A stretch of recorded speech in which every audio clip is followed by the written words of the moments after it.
जी तो अस्सलाम वालेकुम। मुझे उम्मीद है कि आप एकदम ज़बरदस्त होंगे रज के वदिया। तो मैं हूं आपका कंप्यूटर टीचर शाहजेब नाज, तो सुपीरियर ग्रुप ऑफ कॉलेजेस मंडी बहाउद्दीन। तो आज हम स्टार्ट करते हैं अपने चैप्टर नंबर 1 का जो बकिया हिस्सा रहता है, ताकि हम अपने चैप्टर नंबर 1 को कंप्लीट करें। तो हमने लास्ट टाइम जो चीज़ डिस्कस की थी वो ये था कि हमने डाटाबेस के ऑब्जेक्टिव कौन से थे, डाटाबेस को क्रिएट करने के हमारे मेन गोल कौन से थे, हमें उनका क्या क्या फ़ायदा था। तो ये 3 डेफिनेशन पढ़ी थी। तो आज का जो सवाल है ये मोस्ट इम्पॉर्टेंट है, ये काइंडली ध्यान से सुनिएगा। अगर आपको नहीं समझ आती तो फिर रिपीट करके सुन लीजिएगा। तो ये बहुत इंपॉर्टेंट एक लॉन्ग क्वेश्चन है, आप इसके ऊपर सबसे पहले टिक कर लें ताकि आपको ये चीज़ कंफर्म हो जाए। तो हम देखते हैं जी, डेटाबेस मॉडल। डेटाबेस मॉडल क्या है? हमने लास्ट टाइम पढ़ा डेटाबेस क्या होता है, डेटाबेस सिस्टम के 4 मेजर कंपोनेंट्स कौन से थे। अब हम डे बाय डे मॉडल की तरफ जा रहे हैं कि हम किन मॉडल्स को अडॉप्ट करेंगे और डेटाबेसेस के ऊपर हम काम करेंगे। तो ये कह रहा है कि कुछ ऐसे सेट ऑफ रूल्स हैं जो कि डिफाइन कर दिए गए हैं कि हम अपने डेटाबेसेस को ऑर्गेनाइज कैसे कर सकते हैं। ठीक है, उसे कहते हैं डेटाबेस मॉडल।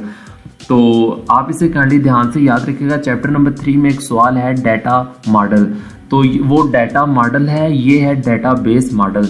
तो काइंडली आप दोनों को, ये दोनों सवाल बहुत इंपॉर्टेंट हैं और बहुत आसान भी हैं, आपको आते होंगे। तो पेपर में शफलिंग खुदारा ना कीजिएगा, वो डाटा मॉडल है नॉट डाटाबेस मॉडल। तो ये डाटाबेस मॉडल है चैप्टर 1 में। तो हमारे पास डाटा टाइप्स ऑफ मॉडल्स हैं, 3 है। तो सबसे पहला जो मॉडल है वो है हायरार्किकल मॉडल। तो हायरार्किकल मॉडल क्या होता है कि ये एक ऐसा मॉडल है जो कि हम अपने रिकॉर्ड्स को मेंटेन कैसे रखते हैं। तो ये आपको एक हायरार्किकल लाइक में देता है। फॉर एग्जांपल आप अगर ऑर्गेनाइजेशनल चार्ट लें तो हर रिकॉर्ड्स में एक रूट नोड होता है और हर एक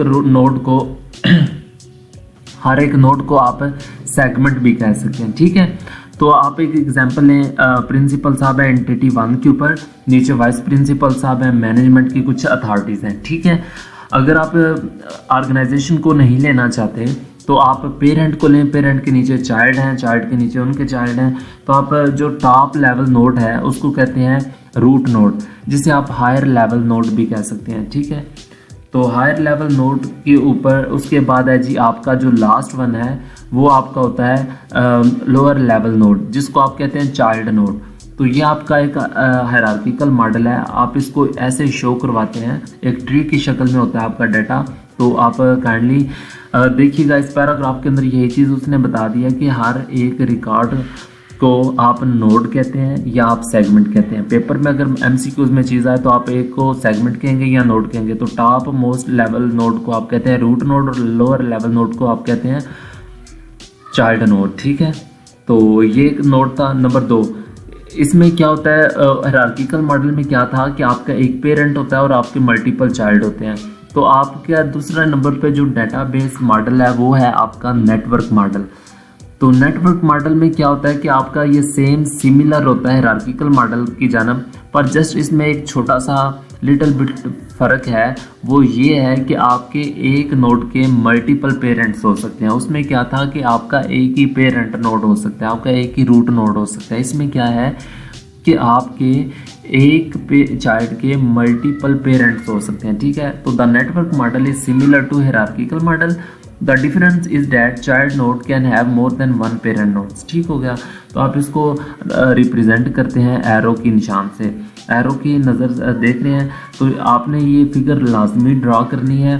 इसमें आपके एरो है, एरो को प्रेजेंट किया जा रहा है, जबकि आपके इसमें एरो को प्रेजेंट किया नहीं जाता। तो ये जो मॉडल है ये थोड़ा कम्प्लेक्स है, इसको थोड़ा सा टफ करार दिया गया है। इसको इम्प्लीमेंट करना थोड़ा सा जो है ना टफ होता है। तो ये मोर फ्लेक्सिबल है देन हायरार्किकल मॉडल। तो ये हायरार्किकल मॉडल से थोड़ा सा ज़बरदस्त है। तो नंबर 3 है relational model. Relational model is most important model. तो आजकल हर कंपनी, हर टेक्नोलॉजी, चाहे वो फेसबुक है, चाहे वो इंस्टाग्राम है, जो भी कंपनीज है वो रिलेशनल मॉडल को अडॉप्ट करती हैं। ये सबसे ज़्यादा इस्तेमाल किया जाने वाला मॉडल है।